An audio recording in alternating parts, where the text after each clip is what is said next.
April 1st, 1984. Los Angeles. Al Green sat alone in his hotel room, the phone still warm from the call that had shattered his morning.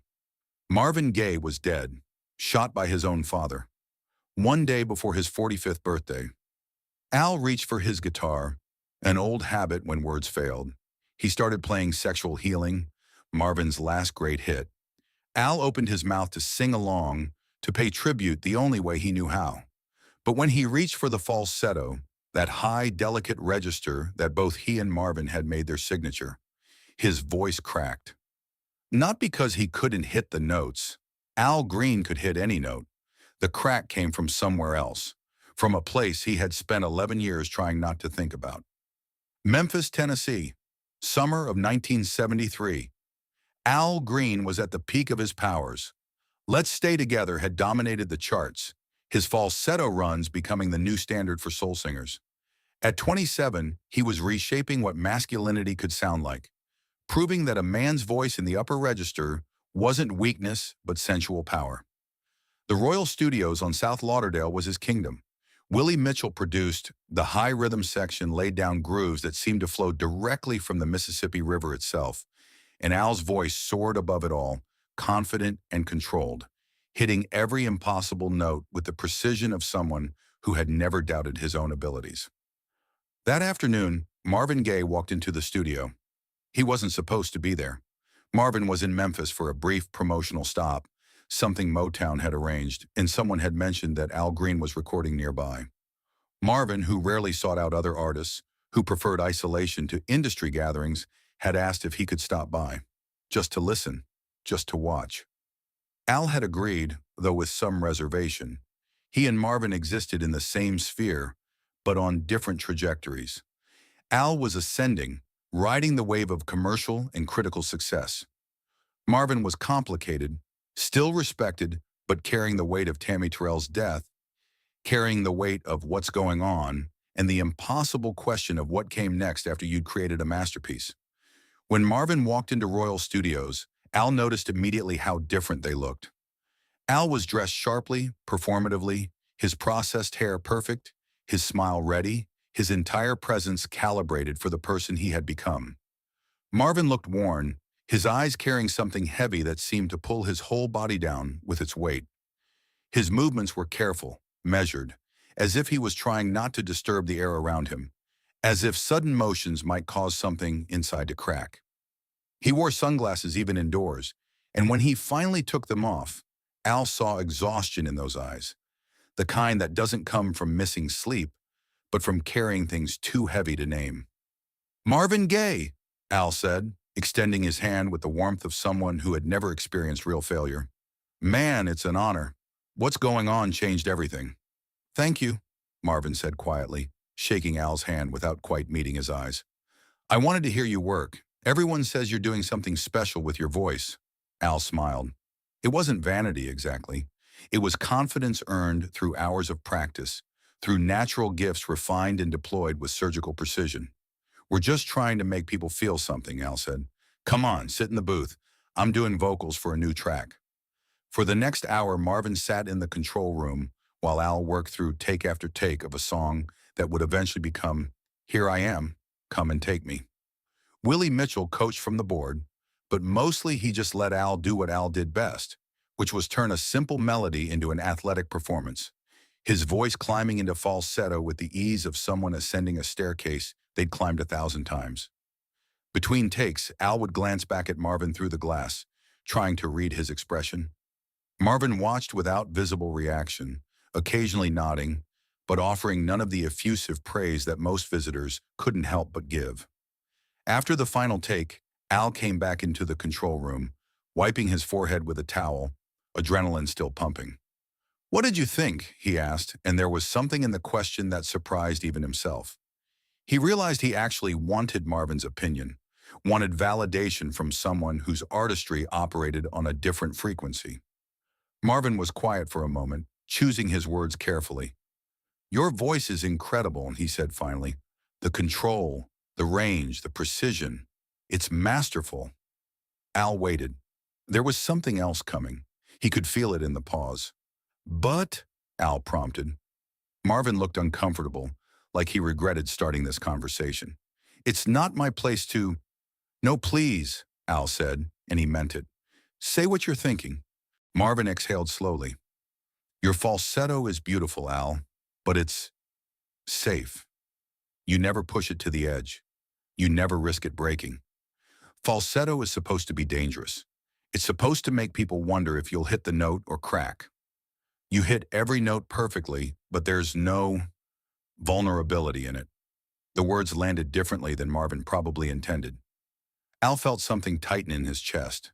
Not quite anger, but close to it. Safe? He had revolutionized soul music with his falsetto. He had made it acceptable for men to sing high without being mocked. He had turned technical mastery into sensuality, into power. I respect your opinion, Marvin, Al said, his smile still in place, but colder now. But falsetto isn't about almost breaking. It's about control. It's about showing people what you can do. When I hit those high notes, people know I meant to hit them. There's no question, no doubt. That's the point. Marvin nodded slowly, accepting the disagreement without pushing back. You're right, he said quietly. That's your approach. It's working for you.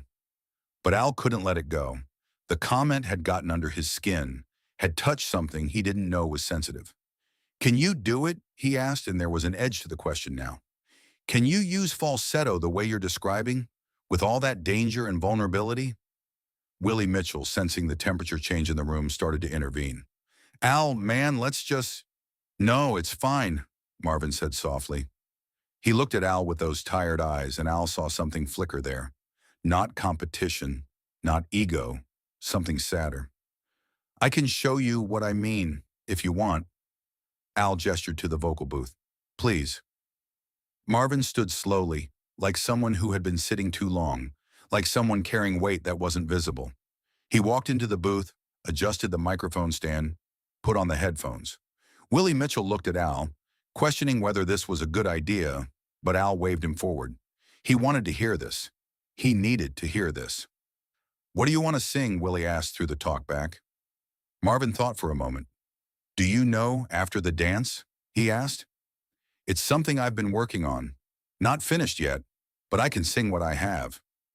Willie nodded, setting up a simple keyboard progression, something minimal to support Marvin's voice. Al leaned forward in his chair, arms crossed, waiting. Marvin closed his eyes. The music started. And when Marvin began to sing, something in the room changed. His voice was different from Al's in every way. Where Al's falsetto was polished and precise, like a blade that never missed its target, Marvin's was weathered and hesitant, like someone walking on ice they don't quite trust. Where Al hit notes with confidence, with the assurance of someone who had never doubted his own abilities, Marvin approached them carefully, tentatively, as if each one might break him or reveal something he wasn't ready to show. His breath wasn't perfectly controlled. You could hear him inhale mid-phrase, hear the slight shake in his exhale. His vibrato wasn't perfectly even. It wavered, intensified, pulled back, like a flame in wind. There were moments where the note wobbled, where it seemed like his voice might crack, might fail, might reveal something he was trying desperately to keep hidden. But that was exactly the point. Al sat motionless, his arms still crossed but his grip loosening, his entire body leaning forward without him realizing it. Marvin wasn't performing. He was confessing. Every line sounded like something he shouldn't be saying out loud, like a secret whispered in the dark when you think no one is listening but hope desperately that someone is. The falsetto wasn't a display of skill, wasn't evidence of mastery. It was a retreat, a place to hide, a way to make himself smaller, more vulnerable, less dangerous to himself and others. When Marvin sang about dancing, about holding someone close, about the moment after the music stops and you're alone with the truth of what you feel, Al heard something he had never put into his own voice. Fear, longing, the terrifying possibility that the person you're reaching for might not reach back. Marvin finished singing. He opened his eyes slowly, took off the headphones, and walked back into the control room without saying anything. The silence was total. Willie Mitchell stared at the console. The session musicians had stopped talking. Al looked at Marvin, really looked at him, And for the first time, he saw past the legend, past what's going on, past the Motown image, and saw a man who used his voice not to show people what he could do, but to show them what he couldn't say. "That's what I mean," Marvin said quietly. "It's not about perfect control. It's about letting people hear the places where you almost lose control. That's where the truth lives." Al nodded slowly. He wanted to argue, wanted to defend his approach, wanted to say that Marvin was wrong, that mastery was still mastery, that control was still power. But he couldn't, because he had just heard something that made every perfect note he'd ever sung feel like a performance, a trick, a carefully constructed wall between himself and the people listening. Marvin left Memphis that evening. He and Al shook hands, exchanged pleasantries, promised to work together someday, even though both of them knew it probably wouldn't happen. But something had shifted. Al went back to recording, went back to hitting perfect notes, went back to making hits that dominated the charts. But late at night, alone in hotel rooms, he would think about what Marvin had said, about vulnerability, about danger, about the places where control breaks down and truth seeps through. Years passed. Al kept singing, kept touring, kept being Al Green. He watched Marvin from a distance as "Let's Get It On" became a phenomenon, as Marvin retreated from performing, as the darkness in his eyes seemed to deepen. They never spoke again after Memphis. They had said what needed to be said in that studio, through their voices in the space between perfect control and beautiful collapse. Then came April 1st, 1984. The phone call, the news that Marvin Gaye was dead, killed by his father in a moment of violence that seemed both shocking and somehow inevitable for anyone who had seen the pain Marvin carried. Al sat in that hotel room, guitar in his hands, trying to sing Sexual Healing as a tribute, as a prayer, as a goodbye. But when his voice cracked on the falsetto, when the note he had hit 1,000 times perfectly suddenly wobbled and broke, he didn't feel embarrassed. He felt something else. He felt what Marvin had been trying to show him 11 years earlier. That crack, that moment of imperfection, that instant where his voice betrayed what he was really feeling beneath the performance, that was the truth. Al had spent his entire career proving he could hit any note without failing. Marvin had spent his career showing that the failing was the point. The vulnerability was the message. The crack in the voice was where the soul lived. Al put down the guitar. He didn't try to sing again. Instead, he sat in the silence of that hotel room and finally understood what Marvin had been carrying all along. The weight of trying to confess through a medium that demanded perfection. The exhaustion of using falsetto not to soar, but to hide. The loneliness of being misunderstood even by people who admired you. In the years that followed, Al Green's voice would change. Not dramatically, not in ways that casual listeners would notice. But in small moments, in certain songs, he would let the control slip just slightly. He would let the note waver. He would let people hear the uncertainty beneath the confidence. He never spoke publicly about what Marvin had taught him that day in Memphis. Never claimed that Marvin had changed his approach to singing. But people who knew both men, who understood what had happened in that studio, they could hear it. In the way Al's falsetto became less about showing what he could do and more about revealing what he felt. In the way his performances started to carry a different weight, a different kind of honesty. Marvin Gaye died believing that nobody understood what he was trying to do with his voice, that the beauty everyone praised was a prison he couldn't escape, that the smoothness everyone loved was a wall he had built to keep people from seeing how broken he felt inside. He died not knowing that at least one person had heard him, had understood, had been changed by what he was trying to say. Al Green lived. He kept singing. He found God, or God found him, and his music took on new dimensions of faith and devotion. But whenever he used falsetto, whenever he let his voice climb into that high, delicate register where everything is exposed and nothing is safe, he thought of Marvin, thought of that afternoon in Memphis, thought of the difference between showing people your skill and showing them your soul. And sometimes, late at night, alone in rooms where no one could hear, Al would sing After the Dance, the way Marvin had sung it, with all the imperfection, all the vulnerability, all the beautiful danger of a voice on the edge of breaking. Not because it was better than the way he sang, but because it was true. In truth, Al had learned too late to tell Marvin was worth more than perfection. The last person who could have told Marvin that he'd been right all along was gone, shot in a house where violence had always lived beneath the surface. Dead at 44, one day before his birthday, carrying secrets and pain that his perfect, smooth, controlled voice had never quite managed to conceal. Al Green sang at Marvin's funeral.